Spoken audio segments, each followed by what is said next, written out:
Non, tu vois qu'il Diomi Dongala té. Mais ça, tu m'as dit, il y a campagne croisade des bandits à Londres à partir du 11 vendredi prochain. Tu n'a pas premier ministre chaque vendredi de 14h à 17h. Donc, adresse Nabiso et comme dans le numéro dans le bureau premier ministre d'Afrique jusqu'à ce que Diomi Dongala soit libéré. Donc, chaque vendredi de 14h à 17h, tu as un staff et tu n'as pas premier ministre. Donc, on voulait en Hollande, partout, France, Belgique, il faut qu'il y a un à Londres chaque vendredi, les 11 avril, les bandits, campagne les bandits, croisade, il y a Diomi Dongala. Kinshasa, jusqu'à ce que le gouvernement de Grande-Bretagne ait tout ça, Kabila le père a qui a toujours dit que Béaka Mwanga. Tout là, quand on a battu, le numéro 10, 2 jours, Babenga yé na Babikiton, Babimisa yé. Non, biso tokoki ko négliger jamais Diomi Dongala azali combattant munene na mboka na biso. Il a défendu nani élection où ezalaki nani l'élection il y a président Eli Etienne Tshisekedi. Azalaki toujours les seuls hommes automonaki actifs quand il y avait des actions, c'était Diomi Dongala. Donc relais na biso nakati ya Congo wana soki Diomi Dongala te nani mususu parce que azamuto diaspora mobimba bazo respecter tokoki ko négliger te toujours travailler trop pour la libération naie. Pona nini siko na kutio awa. Non, c'est parce que nous sommes vraiment éparpillés, nous sommes partout.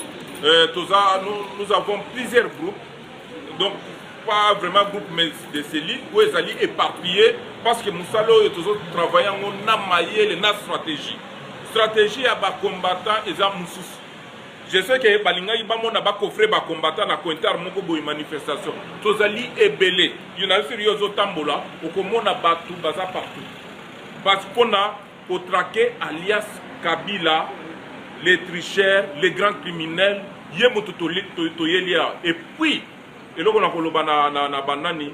Balobi ba combattant ba négliger Diomi Dongala yo lobini. En tout cas, là on a koloba to ko négliger Diomi Dongala tel yé tozo soutenir à 100%. Ndenge ezali a ko tutolobela kango. Soko moninga na minito na telemi makanisi na biso pe ezali pona Diomi Dongala. Jamais to ko kotika ndenge ali wana tozo soutenir toujours.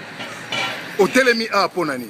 Mais ndeko so na telemi a yali mission ya lelo yo yebi to telemi omoni na telemi pembe na mabanga donc combattant nyonso lelo azana alerte tozana alerte moko pesa mi mutu na esika na bwaki Diomi Dongala te pe na kobwaka Diomi Dongala ata soki mutete soutien na ngai pona Diomi Dongala ezali à 1000%. Mais pour la Diomi Dongala, il y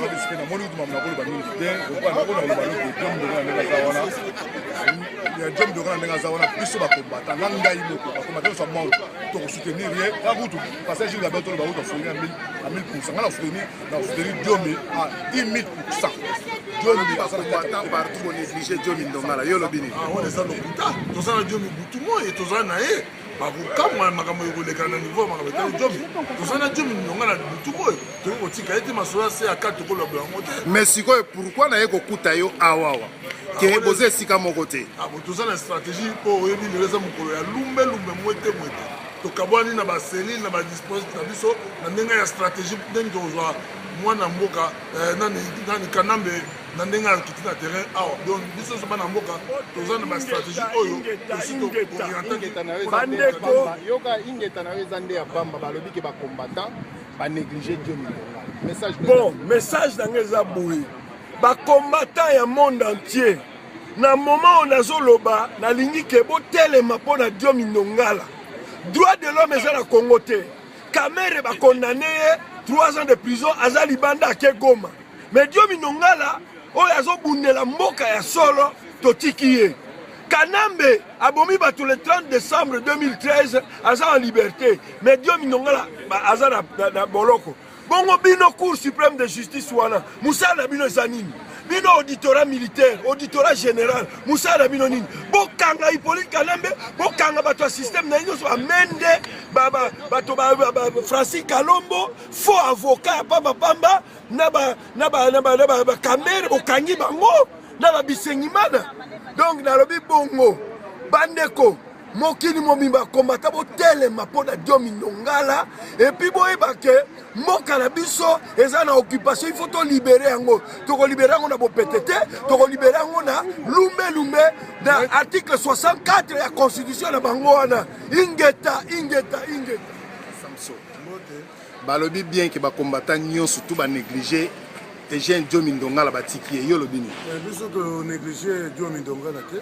Diomi Ndongala za na soutien na biso depuis bakangi arbitrairement na pouvoir d'occupation.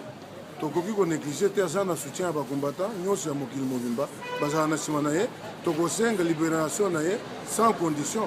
Soki bameki kokanga ye nzela milai tokoluka moyen mosusu mpona kolibere ye aza na soutien na biso.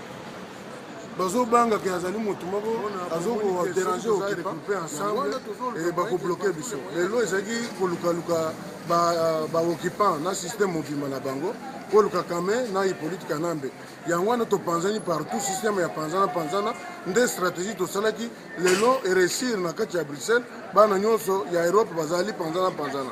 Alors moto asaka na zate yango no moni mbile eza partout de gauche à droite mbile eza partout. Ingeta. Ndeko na ngai balobi ba combattant ba négliger Diomi Ndongala olobi nini? Nandimite ba combattant ba négliger Diomi Ndongala te tozo soutenir bandeko na biso nyonso banda na Diomi Ndongala ba Diomi Ndongala ba Edi Kapende ba disciple Mukungubila o nyonso baza na prison vraiment to bunda pona bango Pona nini telemi awa vraiment pona Diomi Ndongala ya ba combattant ba boaki mutu na place na ba mama yo lobini vraiment to ko boaka papa Diomi Ndongala te to sani ensemble ngana uti Hollande nazo kunda pona mboka na ngai papa Diomi Ndongala place ozali yeba ke biso ba mama to sana ensemble que peuple congolais botelema pona ndeko na biso wana abundi pe pona mboka na Diomi Ndongala bozo soutenir yete yo lobini wana bakosi biso tozalia biso bamama toyebi ke Diomi Ndongala epuis bauti kosambisa ye baepreuve moko emonani te toza komona jugement na ye eza jugement moko ya lokuta donc tozali awa toza na nsima na ye toza kosoutenir ye tokokontinue kosoutenir akufaka na prison yo lobini jamais de la vie wana kapa wana biso abundelaka mboka jamais tokoki koabandonner on est ensemble papa Diomi esi kozali yebaka ke biso bamama toza na nsima na yo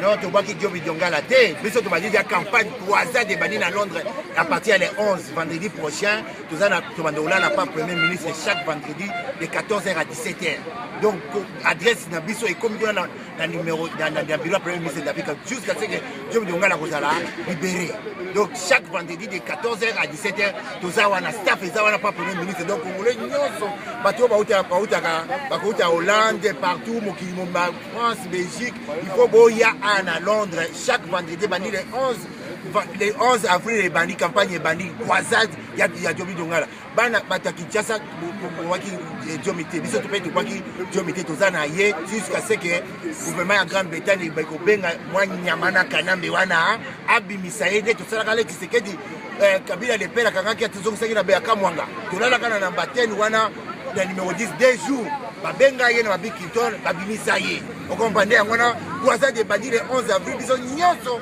toza libosa premier ministre mpona Diomi Ndongala tofandaki deja tosoli mpona ye toza na ye ti na suka tokokufa na ye toza na ye ya vie tozosenga libération na ye immédiatement congolais toza ensemble tozala liboke moko mpona tokoka kosenga libération ya ndeko na biso Diomi Ndongala ingeta congolais tozala balobi ke bakombata banéglige Diomi Ndongala yo lobini jamais tokotika kobosana Diomi Ndongala parce que ça fait longtemps tozobundela ye après tokotika ye te donc biso au contraire nde balamusi biso sikoyo po totelemela Diomi pour le moment parce que basemaine ezoya tolingi siko totelema makasi tokoki kobwaka ye te ata mobundeli yo akontribue na combat toza kosoutenir Diomi Ndongala à 1000%. Toza ensemble na ye toza pe debout tosala bamanifestation baaction surtout mpona Diomi Ndongala azala libre pe akontinue kosoutien biboka nde non tonéglige te parce que tobanda yango koloba banda kala na banza ingeta tokoki kotika mwana mboka moko te na maboko ya baokipa.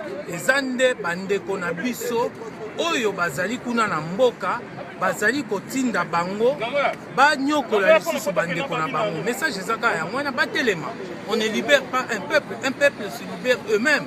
Bandeko botelema mpona bandeko na biso ezaka radio mitanda na banyoso tobeka kobelela diomi tobeka koluka solution neni tokoyede mpona ali de libération na ye mpe acontinue na combat otala yango besoin na sur le terrain. Nous avons besoin de diomi sur le terrain mpona kobengana. En tout cas, donc tolobi que jamais tokoki koabandonne Diomi Ndongala.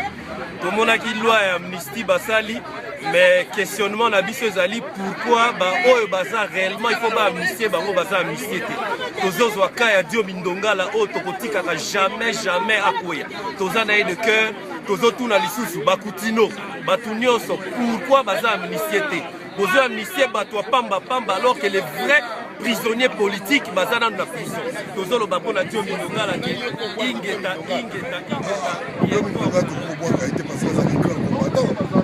œuvre au Diomi Ndongala sali asala pe azamba wasala muto kobosa na mwazali te donc ko boka ça jamais mutu nyoso tu wazo kumela Kongo mutu nyoso tu wazo kumela mboka wana donc ya kumela Diomi Ndongala na kati donc ko tika Diomi Ndongala te to kozala na ye pe to chaye pour pe to luka tout libérer pe bisika azali. Merci. Non, tu vois que Diomi Ndongala te, biso tu m'as dit la campagne croisade de Bani à Londres à partir des 11 vendredi prochain. Tout ça, tu m'as dit là pas premier ministre chaque vendredi de 14h à 17h. Donc adresse na biso et comme dans le numéro dans le bureau premier ministre d'Afrique jusqu'à ce que Diomi Ndongala kozala libéré. Donc chaque vendredi de 14h à 17h, tout ça on a staff et ça on a pas premier ministre. Donc on voulait nyonso bato ba Hollande partout mokili France Belgique il faut boya à Londres chaque vendredi bani les 11 avril les bani campagne bani croisade ya Diomi Ndongala bana bataki Kinshasa waki Diomi te biso to pe to waki Diomi te tozana ye jusqu'à ce que gouvernement ya Grande-Bretagne ba ko benga mwa nyamana kanambe wana abimisa ye to sala kale Tshisekedi Kabila le pela kangaki atizongi sangi na be akamwanga tolala kana na mbateni wana le numéro 10 2 jours ba benga ye na Bikington ba bimisa ye.